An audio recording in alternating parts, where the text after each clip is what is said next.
Sa kabiguan ng pag-ibig ni Kara, ay siyang paggawa niya ng isang kasalanan. Noong takasan niya ang kanyang ginawa, ay nagpakalayo-layo siya. Sa kanyang pagtakas, ay siya namang pagbabadya ng kapahamakan ng kanyang buhay. Makakatakas kaya siya sa kamay ng mga aswang? Bago ko po simula ng istorya, huwag kalimutang mag-subscribe at tulungan niyo akong ma-reach ang 1,000 subscribers bilang suporta sa ating channel. Itago niyo na lamang po ako sa pangalang Joanna. Gusto ko pong ibahagi sa inyong channel ang aking karanasan noong napadpad kami sa bayan ng Antique kasama ang aking isang matalik na kaibigan. Kasalukuyan kaming nagtatrabaho ng aking kaibigan sa Maynila bilang isang kasambahay. Mabait ang aming amo at wala kaming masabi sa kanila. Kung ano ang kanilang pagkain, ganun din ang kanilang pinapakain sa amin. Kaya't masasabi ko, maswerte kami ng kaibigan kong si Kara sa aming amo at sa aming trabaho. Isang araw na abutan ko si Kara at naririnig kong umiiyak habang naglalaban ng mga damit ng aming amo. Natigilan ako sa pagwawalis ng bakuran at pinuntahan siya. Yumuko ako at sinilip ang kanyang muka. Hindi nga ako nagkamali. Umiiyak na naman siya. Bumuntong hininga ako noon sabay tanong ko sa kanya kung ano ba ang kanyang problema. Wala, Jo. Hirap na ako sa buhay. Idagdag pa si nanay at tatay doon sa probinsya na nanghihingi ng pera para sa bukid namin. Ako na lang lagi ang inaasahan nila. Paano naman yung mga kapatid ko na may trabaho rin? Bakit hindi na lang doon sila manghingi? Di wala na akong naiipon. Lahat pinapadala ko sa kanila. Tapos pag wala akong maibigay, sila pa yung galit. Pagpapalabas ng hinakit ni Kara ng mga sandaling yon, napahinga ko ng malalim dahil sa mga narinig ko mula sa kanya.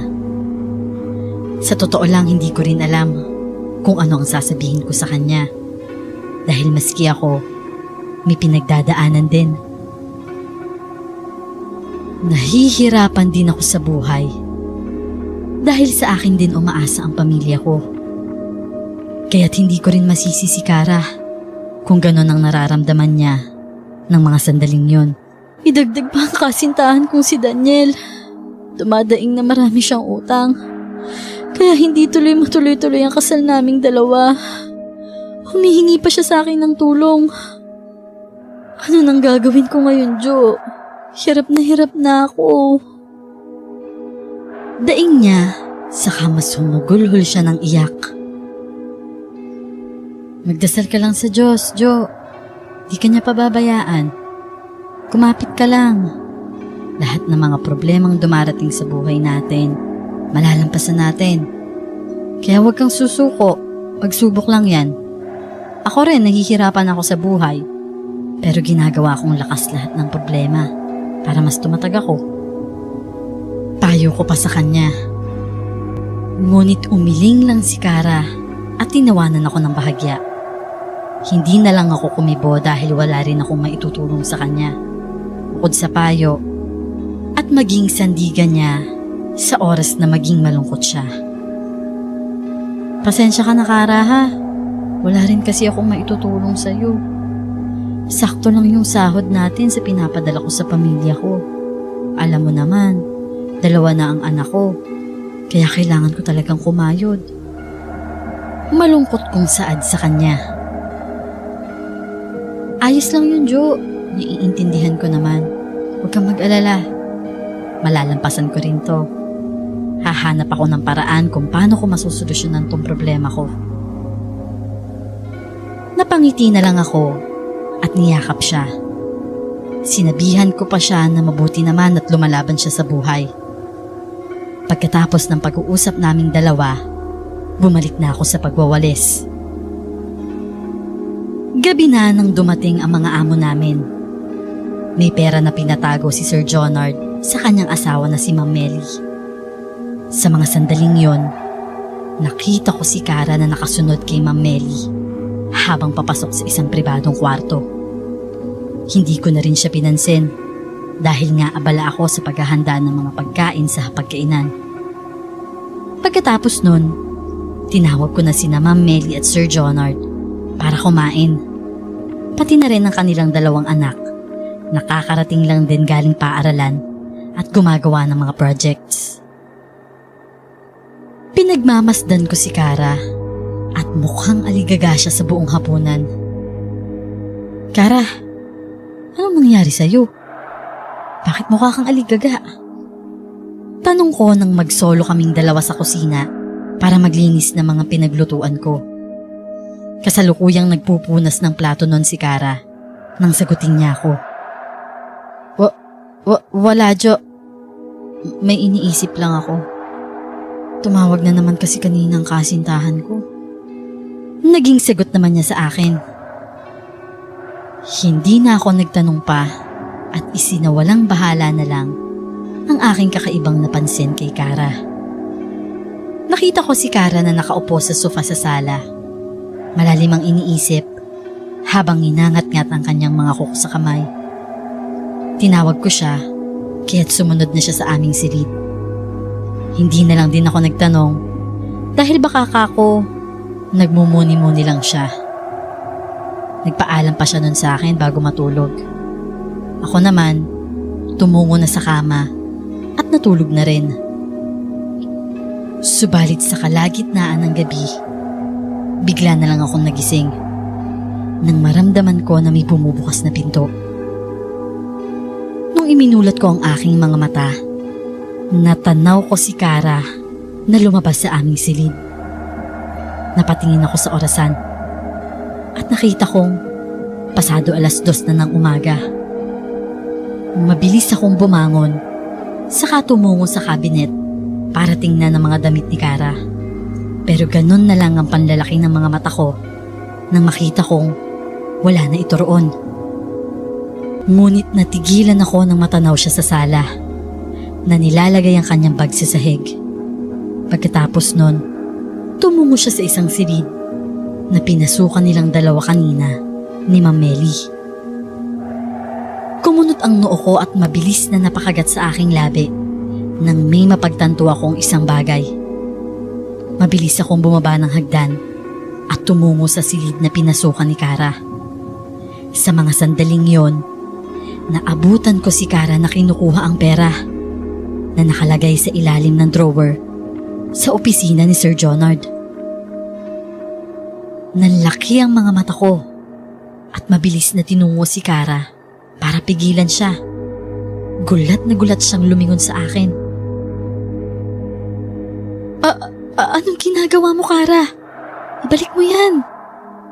Bulong ko nun sa kanya at pinipigilan siyang ilagay ang natitirang pera sa sako niyang dala. Ngunit mabilis niya akong tinulak at nalilisik ang mga mata niya dahil sa galit. Hayaan mo na ako, Jo. Umalis ka na. Huwag mo akong isusumbukin na sir at ma'am kung ayaw mong idamay kita. Kailangan ko to para sa utang ng mga magulang ko at ni Daniel. Gigil niyang bulong na ikinatigil ko mula sa pagkakatayo. Nung mahimasmasan ako, napahinga ako ng malalim. Hindi ko alam kung anong gagawin ko ng mga oras na yon. Hindi ako nakakilos dahil pilit kong pinoproseso ang mga sinabi sa akin ni Kara. Nakasunod lang ang tingin ko kay Kara nang palabas na siya ng silid. Sumunod ako sa kanya at hinawakan siya sa braso. Sinubukan ko siyang pigilan, subalit hindi nagpapigil si Kara sa akin. Determinado talaga siyang magnakaw sa amo namin. Sa takot na ako ang mapagbuntunan ng pagnanakaw, nakiusap ako nun kay Kara na hintayin niya ako at sasama ako sa kanya. Ayoko madamay sa ginawa mong to, Kara. Siguradong mapapagbintangan ako at pagbubuntunan oras na hanapin ka. Kaya mabuti na sumama na lang ako sa'yo. At least magkasama tayo.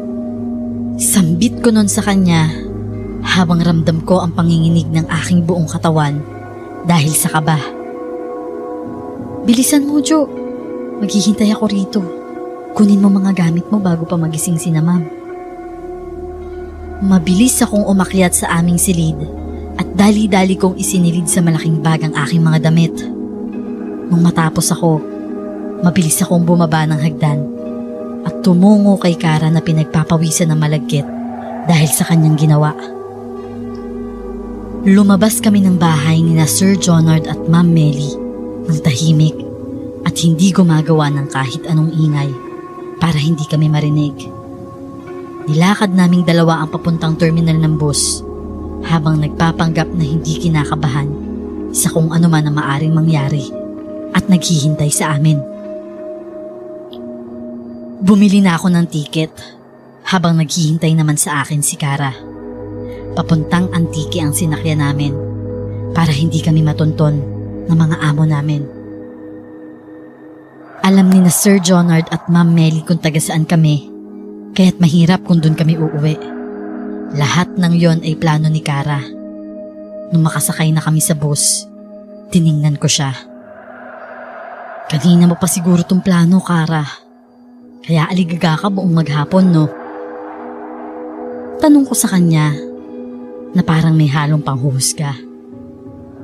Tiningnan ako ni Kara habang nababasa ko ang kaba sa kanyang muka. Akin ang perang ito, Jo. Kaya wag mo na akong pigilan. 2 milyon din to. Sigurado ako malaking tulong to sa pamilya ko. Tsaka sa kasintahan kong si Daniel. Wika niya noon sa akin. Napakamot ako ng mga oras na yon. Hindi ko alam kung bakit naiinis ako sa sarili ko. Nag-aalala ko para sa kaligtasan naming dalawa. Paano kung ipahanap tayo sa pulis ni na Sir? Paano na tayo, Kara? Alam mo, Jo, may oras ka pa para bumaba ng bus. Huwag ka nang sumama sa akin kung napipilitan ka lang. Pagpasensyahan mo na lang ako, kailangan ko kasi ng pera. Matabang niyang bulong sa akin, sabay talikod. Napalunok naman ako ng malalim habang inaalala ang bagay na maaring mangyari sa akin kung sakaling babalik ako kina Ma'am at Sir. Alam kong kapag bumalik ako, hindi na magiging maganda ang takbo ng buhay ko. Kaya't na mga sandaling yon, pinili ko na lang na samahan si Kara kung saan man siya pupunta. Umakyat na ang konduktor, Miss Clar, at nagbayad na rin kami ni Kara. Panay ang hinga ko ng malalim dahil rinig na rinig ko ang kalubog ng aking dibdib. Noon lang ako nakahinga ng maluwag nang umalis na ang bus na sinasakyan naming dalawa. Halos 2 araw kami sa biyahe nung makarating kami sa Antique. Hindi rin namin alam kung saan kami pupunta ni Kara dahil wala kaming alam sa lugar. Ang sabi lang namin sa jeep na sinakyan namin, dalhin niya kami sa pinakamalayong bayan ng Antique. Nung bumaba kami, sumakay pa kami ni Kara sa tricycle. Inihatid kami ng tricycle driver sa isang liblib na baryo ng Antique. Hindi rin namin alam kung nasaan na kami nung mga sandaling yon. Nung makababa na kami ng tricycle, nagtanong-tanong na lang kaming dalawa ni Kara kung saan may pwedeng upahan na bahay. Eksakto namang may isang babaeng tumawag sa amin at may kilala raw siya na nagpapaupa ng bahay. Itinuro naman niya kami sa isang ginang na naroon na siyang namamahala sa isang maliit na bahay sa baryong iyon. 2,000 mga ineng ang isang buwan ninyong dalawa. Ani nito kay Kara na nakangiti. Nakita ko ang nangingitim niyang gilagid. Nawaring walang sipilyo ng ilang taon. Hindi ko alam, pero pakiramdam ko sa mga sandaling yon, kakaiba ang ibinigay niyang tingin sa amin. O sige po, Manang, uupahan na namin yung bahay. Magbabayad po agad ako ng pang-1 taon sa inyo. Gano'n na lang ang pagpayag ni Kara ng mga oras na yon. Kumuha siya ng pera sa kanyang bag at ibinigay ito sa ginang.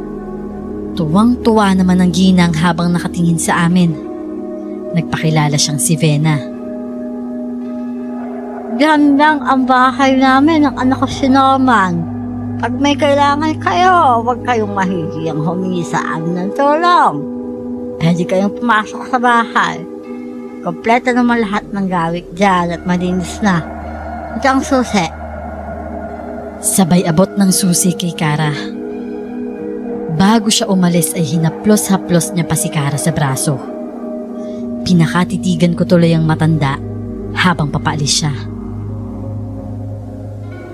Hindi ko alam, pero iba talaga ang kutob ko sa kanya, Kara. Komento ko kay Kara nung nasa loob na kami ng bahay at kasalukuyang nag-aayos ng aming mga gamit sa kama. Inirapan ako ni Kara at inilingan. Huwag ka nga mag-isip ng kung ano-ano. Sa tingin ko naman hindi sila masamang tao. Hindi na lang ako kumibo sa sinabi ni Kara. Nagpatuloy na lang ako sa pagliligpit ng aking mga gamit. Kinagabihan, habang natutulog kami ni Kara sa silid, ay hindi ako mapakali. Panay ang ikot ko sa kama habang pinapakinggan ang mga kalus ko sa labas. Panaka-naka ay sinisilip ko si Kara sa aking tabi at mahimbing naman ang kanyang tulog. Humihilik pa at mukhang pagod na pagod. Napatingin ako sa orasan na nakasabit sa dingding. Pasado 11:00 na yun ng gabi. Siguro namamahay lang ako kaya hindi ako makatulog. Para magpalipas ng oras, lumabas ako ng silid namin ni Kara at tumungo ako sa kusina. Kumuha ako ng baso para sana iinom ng tubig. Nang matigilan ako at makarinig ng kakaibang huni sa labas. Kumunot ang noo ko at pinakinggan yun ng mabuti. Ngunit nawala naman. Hindi ko yun pinansin, Miss Clar, at kumuha ako ng tubig tsaka uminom. Nung pabalik na ako ng silid, nakarinig ako muli ng huni. Nasa bubungan ng bahay. Maya-maya pa ay biglang kumalabog sa bubungan na ikinabigla ko. Rinig ko ang pagbundol ng kaba sa aking dibdib na siyang pagkaripas ko ng takbo papasok sa silid namin ni Kara. Nang gabing yon ay hindi ako nakatulog ng maayos dahil sa pagmamatsyag sa buong paligid. Umaga na akong nakatulog kaya tinanghali na ako ng gising kinabukasan. Nung dumungaw ako sa bintana ay natanaw ko si Kara na may kausap na isang lalaki na mukhang mahiyain. Panay kasi ang kamot nito sa ulo at yuko. Pinakatitigan kong mabuti si Kara at ang lalaki habang nag-uusap. Napansin ko rin sa hindi kalayuan ang isang matandang babae. Nakasilip din siya sa bintana ng kanilang bahay at nakatingin kay Kara at sa lalaki. Hindi ko alam kung namamalikmata lang ba ako o sadyang may kakaiba sa matandang babaeng yon. Lumabas ako ng bahay at pinuntahan si Kara habang nakikipag-usap sa isang lalaki. Nagpakilala siyang si Norman sa akin at anak raw siya ni Aling Vena, ang siyang nagpapaupa sa amin ng bahay. Nagpakilala naman ako sa kanya bago ko hinila si Kara papasok. Habang nakatalikod kami papasok ng bahay, ramdam ko ang tinging ipinukol ni Norman sa amin ni Kara. Sa mga sandaling yon, kinabahan ako. Ayoko na ng mga senaryo na pumapasok sa isipan ko. Hindi muna ako nagsalita kay Kara tungkol sa mga obserbasyon ko dahil pakiramdam at kutob lang naman ang pinanghahawakan ko. Tumingin muli ako sa labas ng bintana, diretso sa bahay ng aming kapitbahay. At napahugot na lamang ako ng hininga nang nakita ko roon si Aling Vena. Nakangiti at nakatingin sa akin, tapos kumakaway. Napatingin ako sa kanilang bakuran at nagtaka ako. Wala roon ang anak niyang si Norman. Kung saan ito nagpunta, wala akong ideya. Isang umaga nang magdesisyon akong pumunta sa bayan para bumili ng grocery. Niyaya ko noon si Kara, subalit hindi siya sumama sa akin dahil may pupuntahan daw silang dalawa ni Norman. Hindi naman ako kumontra sa kanya dahil desisyon niya naman yun. Basta sinabi ko lang sa kanya na mag-iingat siya at huwag makampante dahil hindi naman naming lubos na kilala ang mag-ina ni Norman. Tinanguan niya lang ako at hindi ko alam kung sinunod ba niya ako o hindi. Nung tapos na ako sa pamamalengke, bumalik rin naman ako sa baryo at nagluto ng pananghalian. Napansin ko rin itong mga nagdaang araw na parang nagiging malapit sa isa't isa si Norman at si Kara. Hindi lang ako kumikibo dahil baka ano ang sabihin ng aking kaibigan. Isa pa, hindi ko naman dapat panghimasukan ng bagay na yun. Nagluluto ako ng ulam nang biglang dumating si Kara. Humahalakhak pa at tila nagpapaalam kay Norman na kasunod nito sa likuran. Napatingin silang dalawa sa akin habang may dala akong sandok at nakapamewang. Tinaasan ko silang dalawa ng kilay. At saka naman yumuko ang lalaki sa akin. Napakamot sa kanyang ulo si Norman na tila nahihiya. Pero nangibabaw pa rin ang kakaibang ngiti niya na hindi ko mawari. Umalis naman agad si Norman, Miss Clar, at naiwan kaming dalawa ni Kara na nagkatitigan sa isa't isa. Nakita ko ang pagkairita at inis ni Kara habang nakatitig sa akin. Maya-maya ay lumabas siya ng bahay at sinundan si Norman sa labas. Umirap na lang ako sa kawalan, saka bumalik nun sa kusina at pinagpatuloy na lang ang aking pagluluto. Pagkaraan ng ilang sandali, bumalik si Kara at tumungo ng kusina. Hindi ako nagsalita at hinintay siyang magsabi sa akin kung ano ba ang mga pinaggagawa niya. Jo, alam mo, napag-isip-isip ko habang nag-uusap kami ni Norman. Ibalik ko na lang kaya yung pera na ninakaw ko. Total, sabi naman niya, nakahanda daw siyang bigyan ako ng magandang buhay. Biglang sambit sa akin ni Kara. Ikaw? Kailan mo ibabalik ang pera? Handa mo na bang harapin sina ma'am at sir? Tanong ko sa kanya. Tinitingnan ko kung handa na nga ba siya sa mga sandaling yon. Buong loob naman na tumango si Kara sa akin at ngumiti pa.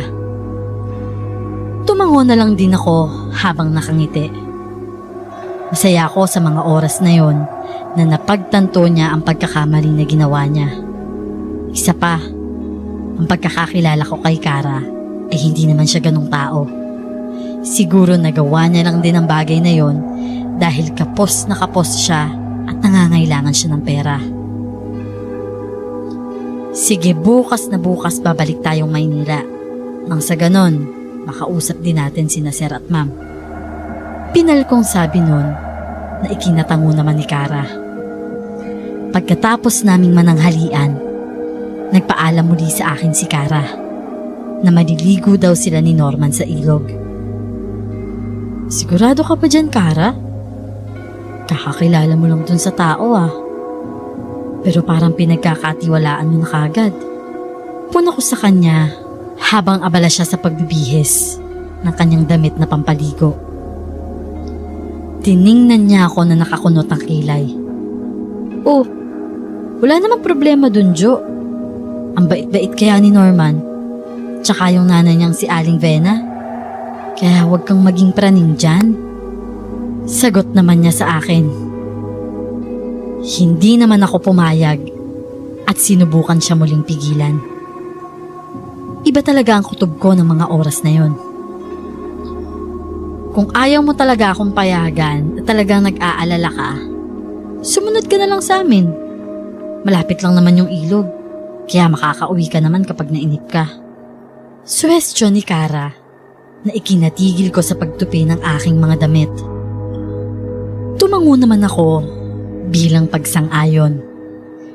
Hindi naman ako nagdalawang isip dahil magiging panatag ang loob ko kung sasama ako sa kanilang dalawa ni Norman.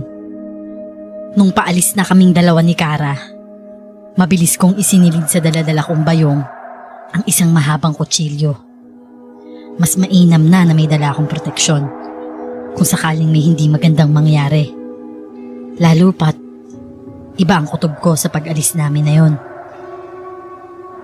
Dinaanan nga namin si Norman sa kanilang bahay. Napatingin ako sa bakuran nila. Subalit wala akong nakitang matandang babae. Hindi ko makita si Aling Vena.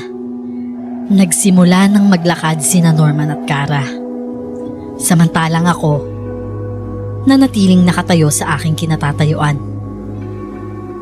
Napatingin ako muli sa loob ng bahay dahil parang may bumubulong sa akin na tumingin doon.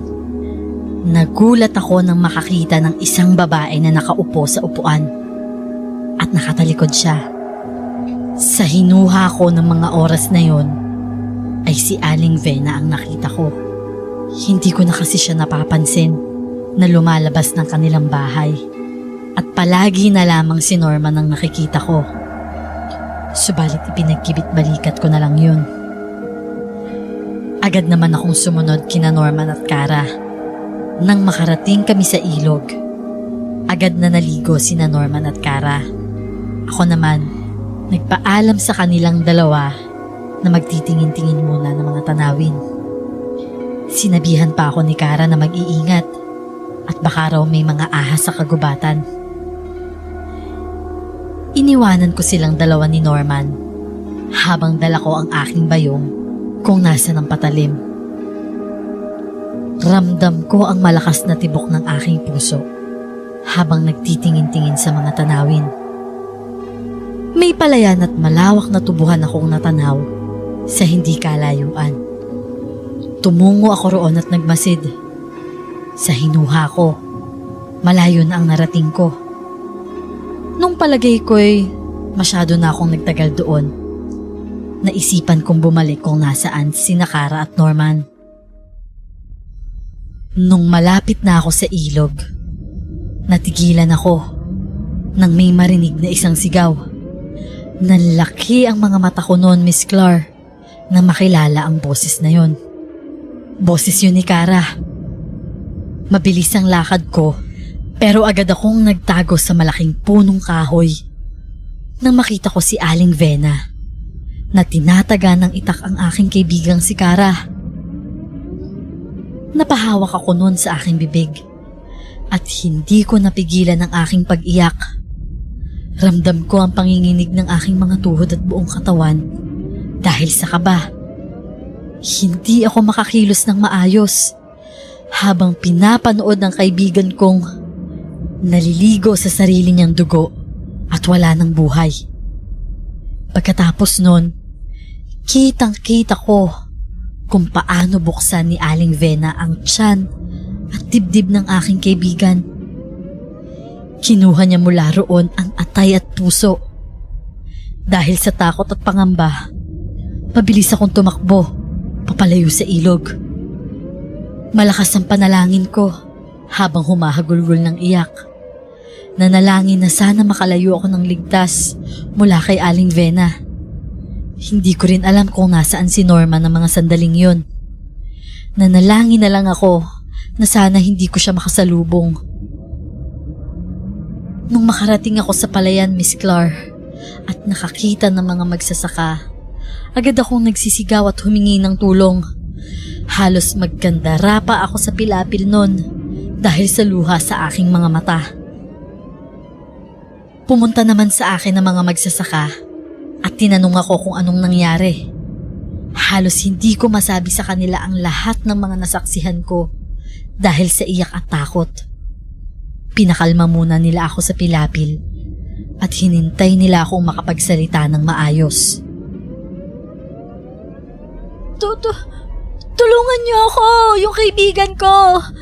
Pinatay ng aswang! Pinagtataga niya po ang kaibigan ko dun sa ilog. Sa kakinain niya yung... Hindi ko maituloy-tuloy ang gusto kong sabihin. Pakiramdam ko, masusuka ako sa aking nasaksihan kanina. Mabilis namang sinabi ng isang matandang lalaki sa mga kasamahan niya na puntahan ang ilog na sinasabi ko. Umalis ang nasa 10 kalalakihan at naiwan naman ang iba sa palayan. Dinala nila ako sa isang kubo at binigyan ng tubig.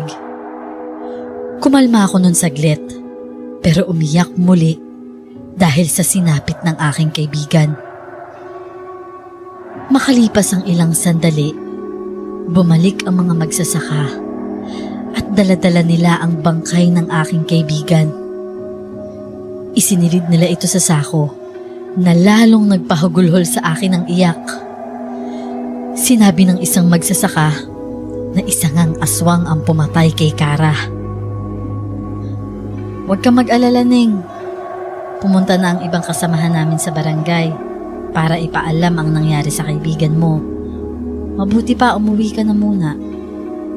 Ihahatid ka naman ng mga kasamahan namin, sabi ng isang magsasaka. Tumango ako sa kanila at nagpasalamat.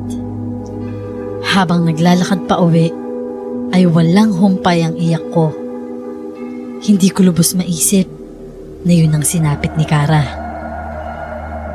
Sinabi ko sa mga magsasaka na naghatid sa akin na kapitbahay namin ang pumatay sa kaibigan ko.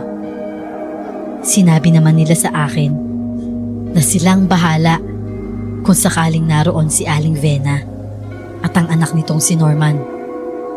Naging panatag naman ang loob ko dahil sa kanilang tulong. Pagkarating namin sa bahay na inuupahan, napatigil ako sa harap ng bahay ni na Aling Vena at Norman. Ilang beses kong tinawag sina Aling Vena at Norman, subalit walang tao.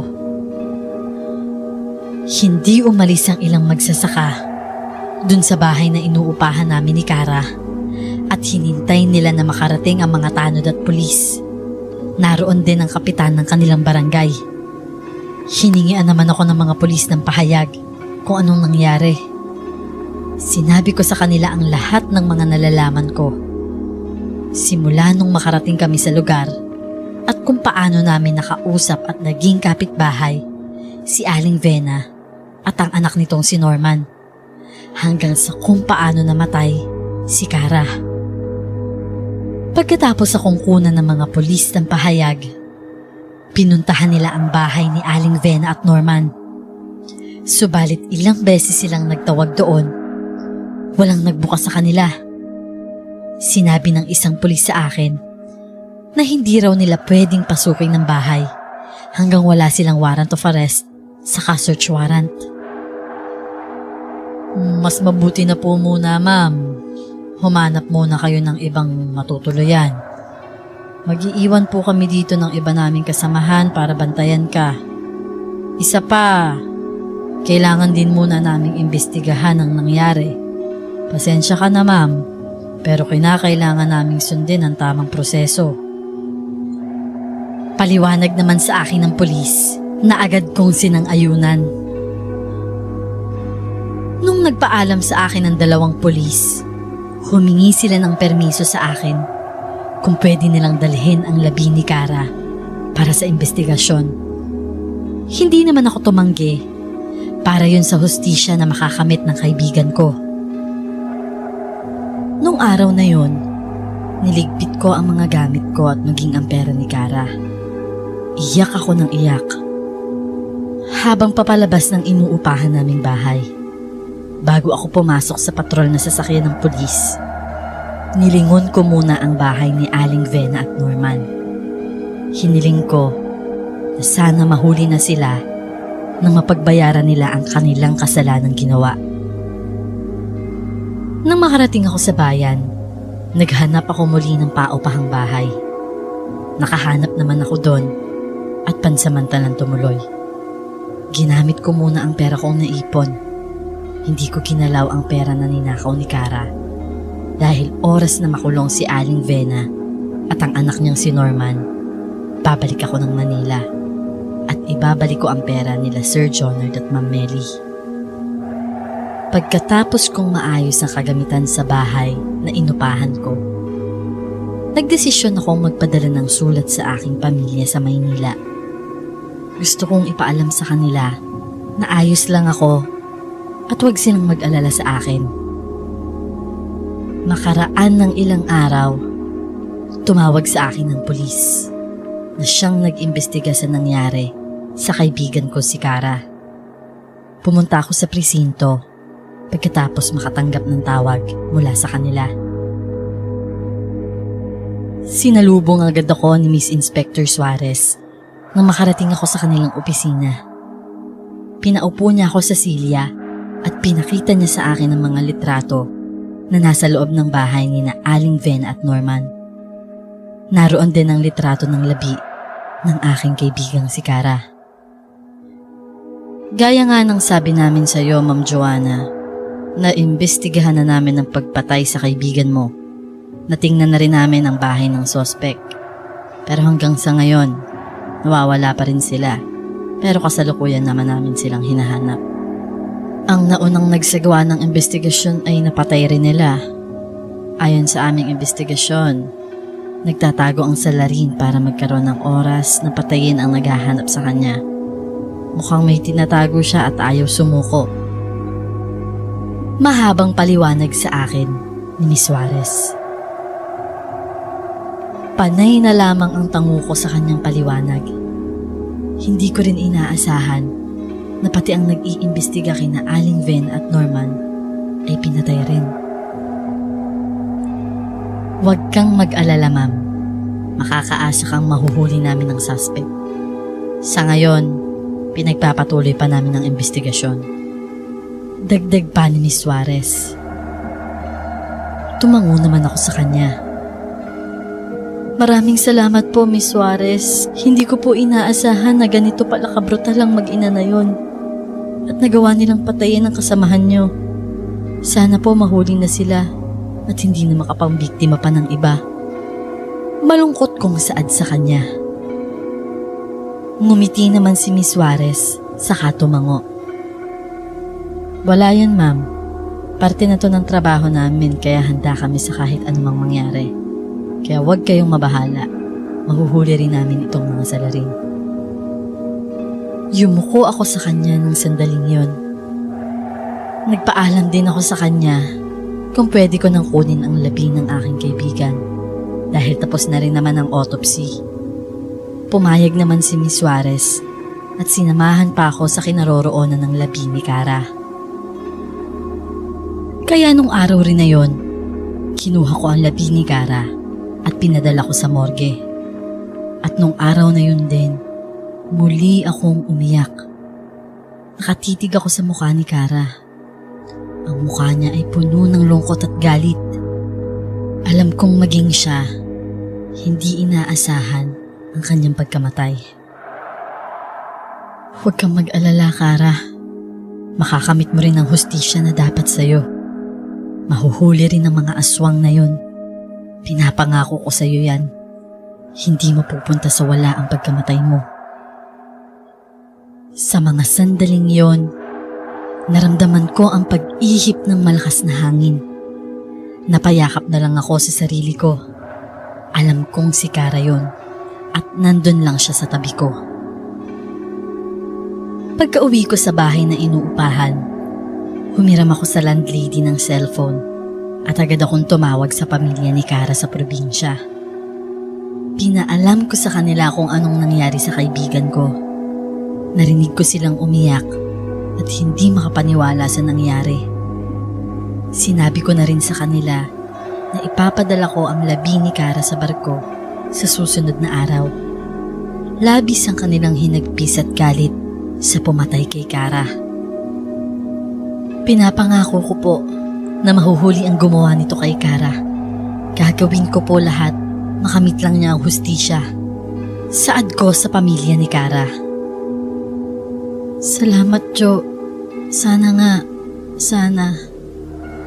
Huling sabi ng nanay ni Kara bago sila nagpaalam sa akin.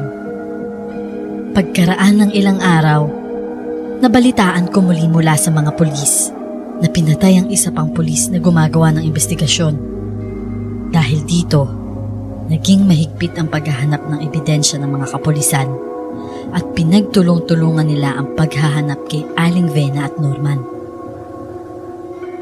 Hiling ko sa mga sandaling yon na sana ay wala nang madamay pang iba dahil sa mag-ina. Nung gabing yon ay nag-alay ako ng dasal sa Diyos para humingi ng tulong sa Kanya. Dumaan ang 1 linggo, nanatili pa rin ako sa Antique. Sa mga sandaling yon ay nanggaling ako sa simbahan. Nagsimba ako at nanalangin para sa pag-usad sa investigasyon ng pagkamatay ng aking kaibigan na si Cara. Wala pa rin akong natanggap na balita sa mga kapulisan, kaya't kinakabahan ako sa magiging resulta ng investigasyon.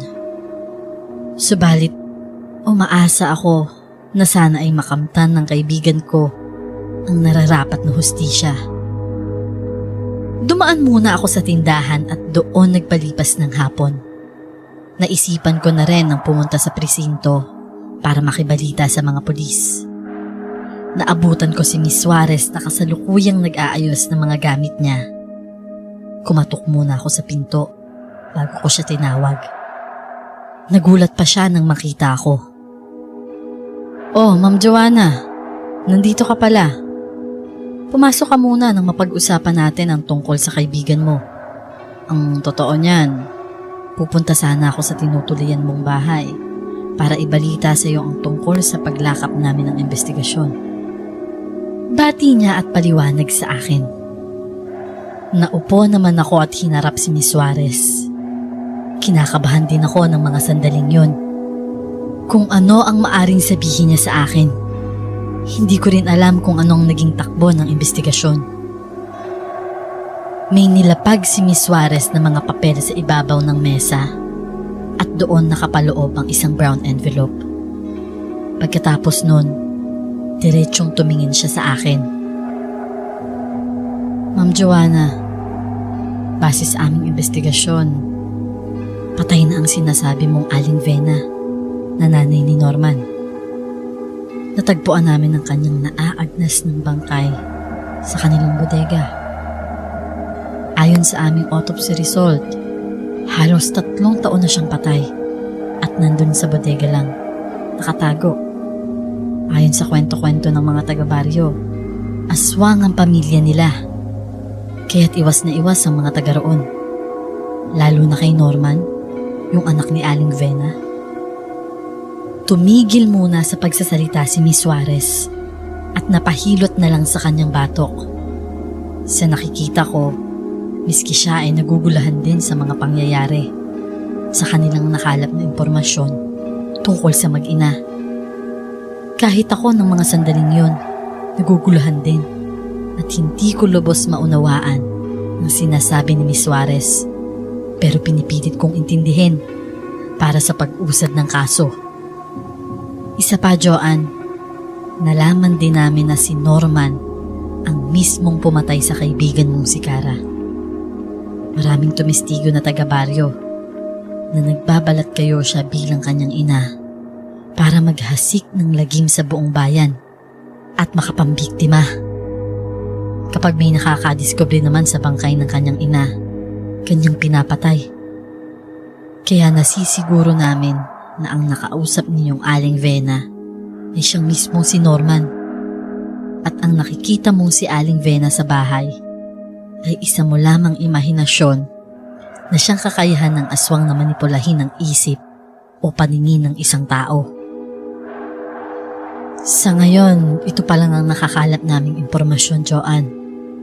Isa pa, may natanggap na rin kaming lead kung nasaan si Norman. Bukas na bukas ay huhulihin namin siya pagkatapos magplano ng aming team. Paliwanag sa akin ni Miss Suarez. Nauunawaan ko po lahat, Miss Suarez. Maraming salamat po sa paglalaan niyo ng oras para sa kaso ng kaibigan ko. Walang anuman, Joanna. Ipanalangin niyo na lang na mahuli namin si Norman bukas. Huling sabi nito sa akin bago ako nagpaalam sa kanya para umuwi. Naabutan na ako ng dilim sa daan habang patungo ako sa inuupahan kong bahay. Habang naglalakad ako, ay hindi ko maiwasan na magtayuan ang aking mga balahibo sa katawan. Ramdam ko ng mga sandaling yon na may sumusunod sa akin. Kaya't binilisan ko ang aking paglalakad. Panay rin ang usal ko ng panalangin dahil sa kaba na nararamdaman ko.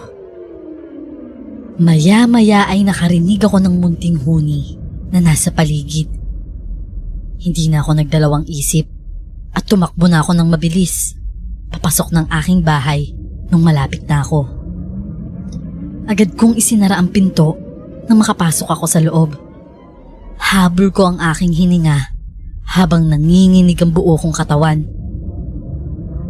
Sigurado ko ng mga oras na yon na isang aswang ang aking narinig.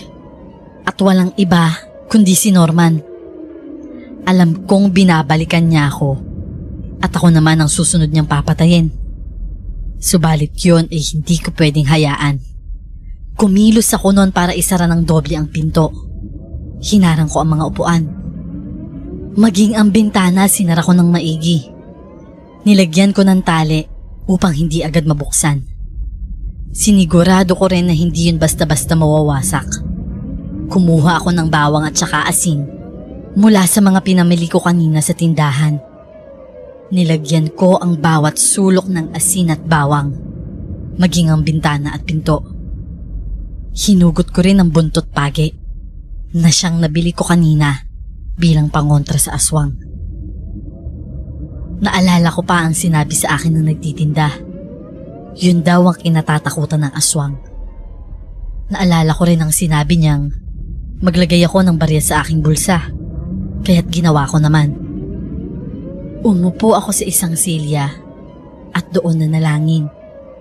Habang ginagawa ko iyon, siya naman ang pag-alis ng aswang na si Norman. Maya-maya ay narinig ko ang malakas na kalabog mula sa bubong ng bahay.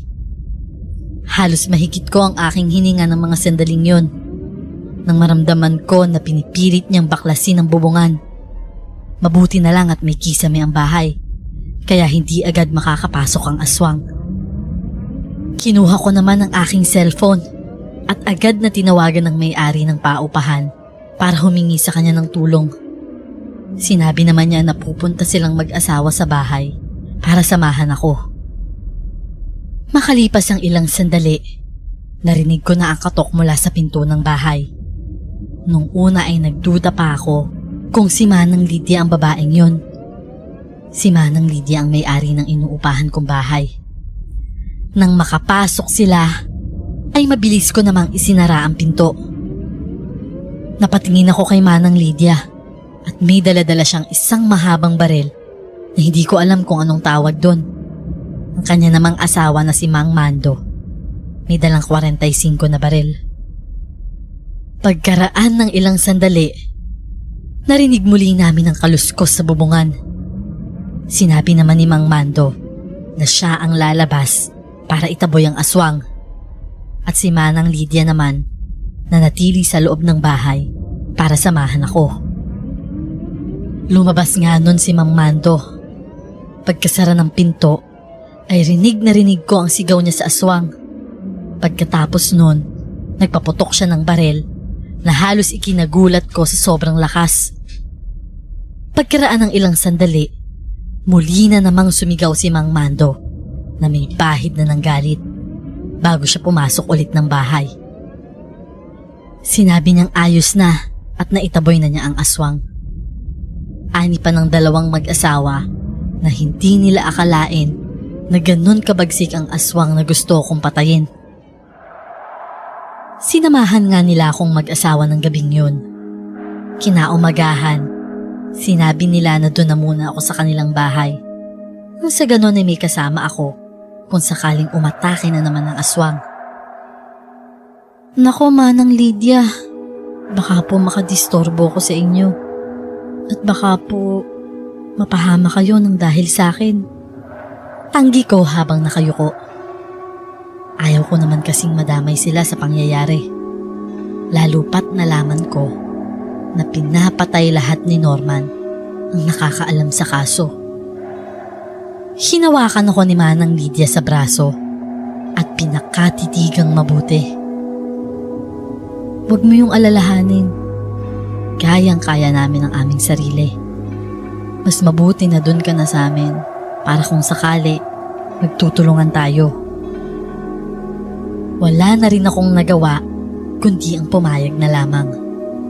Sumama na nga ako sa kanila ni Mang Mando. Pinatuloy nila ako sa isang bakanting silid. Ikinuwento ko naman sa kanilang mag-asawa ang nangyari sa kaibigan ko at sa aswang na si Norman. Nababalitaan nga namin ang mga ganyan dito sa bayan. Hindi namin akalain na totoo pala talaga. Hindi makapaniwalang sabi ni Manang Lydia. Huwag kang mag-alala at makakamtan din ng kaibigan mo ang hustisya. Tumango ako at ngumiti sa sinabing yun ni Manang Lydia. Maraming salamat po, Manang. Sana nga po talagang mahuli na siya ng mga pulis. Nang sa ganun, maging payapa na rin ang loob ko. Tsaka para na rin bigyan ng katarungan ang pagkamatay niya. Walang imposible sa Diyos, Joanna. Magtiwala ka lang sa Kanya. Ang naging sagot naman sa akin ni Manang Lydia. Nang araw ding yon ay nagkulong ako sa aking kwarto at nagdasal. Buong maghapon akong nagdasal na sana naging matagumpay ang mga pulis sa paghuli kay Norman. Umaasa rin ako ng sandaling yon na matatapos din ang lahat ng takot at kaba na nararamdaman ko sa aking puso. Nabalitaan ko rin ng araw na yon na nailibing na si Kara sa probinsya. Ibinalita sa akin ng kanyang kapatid. Ilang araw lang daw ang lamay. Dahil wala rin silang pera na pambayad sa punerarya. Kaya't nagdesisyon ng mga magulang ni Kara na ilibing agad ang kanilang anak. Nakibalita rin sila ng araw na yon tungkol sa paghuli sa pumatay sa aking kaibigan.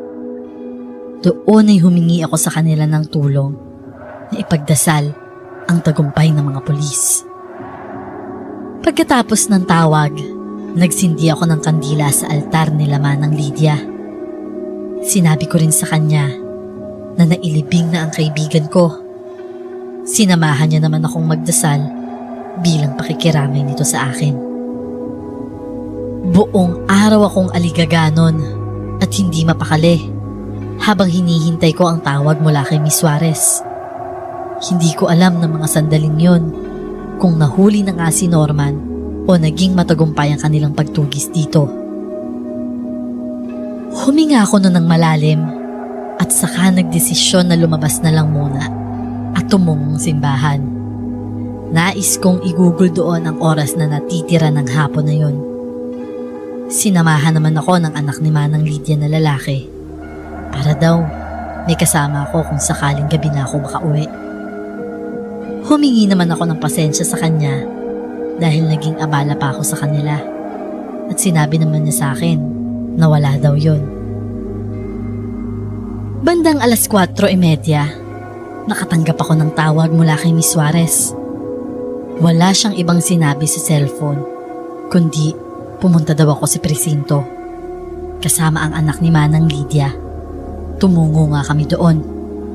Pagkarating namin, naghihintay ang anak ni Manang Lydia sa waiting area ng presinto at ako ang pumasok mag-isa sa opisina ni Miss Suarez. Miss Suarez, pasensya na po at ngayon lang ako dumating. Bungad ko agad sa kanya. Ngumiti siya at pinaupo ako. Pinapunta kita rito, Joanna, para ipaalam sa'yo na nahuli na namin si Norman. Kasalukuyan siyang nasa interrogation room. Gusto mo bang sumama sa akin? Walang pag-aalinlangan akong tumango. Tumayo noon si Miss Suarez at sinabi niyang sundan ko lang siya. Sumunod naman ako sa kanyang likuran patungong interrogation room. Pagkarating namin doon, nakita ko agad si Norman, kausap ng isang pulis. Nakaposa sa mga kamay ni Norman at halata ang galit sa kanyang mga mata. Maya-maya ay binalingan ako ni Miss Suarez. Hindi ko na rin napigilan ang aking pag-iyak. Rinig ko ang lahat ng sinabi ni Norman. Inamin niya na siya nga ang pumatay kay Kara at sa kanyang ina na si Aling Vena. Inamin din niya na siya ang pumatay sa mga pulis na siyang nag-imbestiga sa kanya at sa mga nakakita ng bangkay ng kanyang ina. Ginawa niya raw yon dahil sa kagustuhan na mabuhay at manatiling naglilibot sa buong bayan sa kanilang baryo. Pagkatapos niya yung sabihin, humalakhak siya na parang nababaliw. Pagkatapos ng pagtatanong kay Norman, ipinasok na siya sa kulungan. Huminto pa siya noon sa aking harapan at binigyan ako ng isang titig na siyang nagpakaba sa akin ng sobra. Pero ng mga sandaling yon, tinapangan ko ang aking sarili. Naisip ko, hindi dapat ako magpatalo sa takot kay Norman dahil kasama ko ang Diyos na mas makapangyarihan sa kanya. Makaraan ng ilang sandali, nagpaalam ako kay Miss Suarez kung pwede kong kausapin si Norman. Pumayag naman siya at siya mismo ang sumama sa akin papunta sa pinagkukulungan kay Norman. Nag-iisa lang si Norman sa kulungan at nakaposes pa rin ang kanyang mga kamay. Hinayaan naman ako ni Miss Suarez na makalapit kay Norman sa pagitan ng mga rehas. Isang blankong tingin ang iginawad ko kay Norman upang ipakita sa kanya na hindi ako natatakot sa presensya niya. Saka ako unti-unting ngumiti habang nakatingin sa kanya. Sa wakas at nahuli ka rin, Norman. Pagbabayaran mo habang buhay ang pagpatay sa kaibigan ko. Magdudusa ka dyan sa bilangguan. Subalit ng mga sandaling yon ay tumawa ng malakas si Norman. Tumawa siya ng tumawa habang nanlilisik ang mga mata niyang tumingin sa akin habang may nakakakilabot ng ngiti sa kanyang mga labi. Lumapit siya sa mga rehas na siyang paglayo ko naman. Titig na titig si Norman. Nawari bang pati kaluluwa ko ay tinitingnan niya ng mga sandaling yun. Hintayin mo ko, Joanna. Maghihiganti ako. Papatayin ko kayong lahat. Uubusin ko kayo. Kayong naglagay dito sa akin sa bilangguan. Sisiguraduhin ko na hindi ka makakatulog ng maayos sa gabi. Galit niyang wika sa akin. Ngumiti lang ako sa kanya. Mas matakot ka sa Diyos, Norman. Mas makapangyarihan siya sa lahat. At alam ko, hindi niya ako pababayaan. Naging sagot ko naman sa kanya na ikinasigaw niya ng malakas.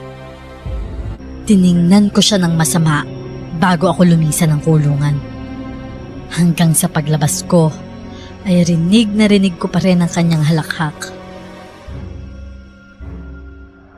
Nang matapos na ang lahat ay bumalik ako ng Maynila.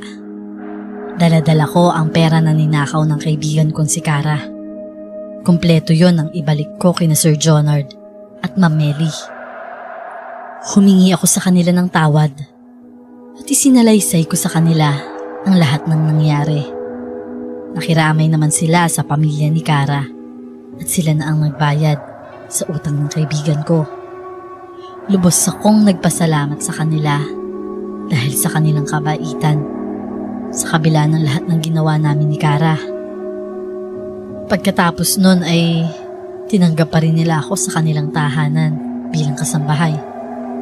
Nabalitaan ko rin mula kay Manang Lydia sa Antique na maraming pinatay si Norman na mga kabilanggo nito at mga pulis.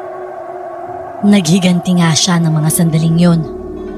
Subalit nahuli rin siya at ikinulong at siguradong hindi na makapangbibiktima pa. May pangamba pa rin sa puso ko hanggang sa ngayon. Wala na rin akong balita pa kay Norman dahil nawala na rin ang komunikasyon ko kay Manang Lydia.